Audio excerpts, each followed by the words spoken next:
ரொம்ப திறமையான பையன். பார்த்தீங்கன்னா அவருடைய ட்ரம் டேலண்ட்டுக்காக தான் ஒரு பாய்ஸ் படத்துலேயே இது பண்ணேன். அப்போவே மியூசிக் இருந்தது.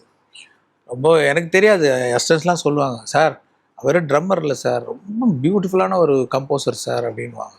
ஸோ சந்தர்ப்பம் கிடைக்கும் போதெல்லாம் கேட்டுக்கிட்டு இருந்தேன். அப்புறம் ஈரம் படத்தில் நம்ம அறிவழகன் வந்து அறிமுகப்படுத்தினாங்க நம்ம ப்ரொடக்ஷனில். ஆமாம்.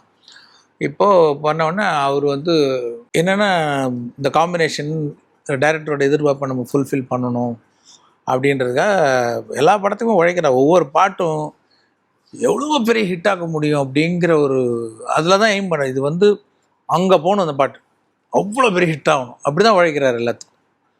ஸோ அதே மாதிரி லட்டாக 5 பாட்டு 2 பிட் சாங்கு, ரொம்ப அந்த தொப்புன்னு ஒரு சாங் ரொம்ப வித்தியாசமாக கம்போஸ் பண்ணியிருக்காரு அவர்.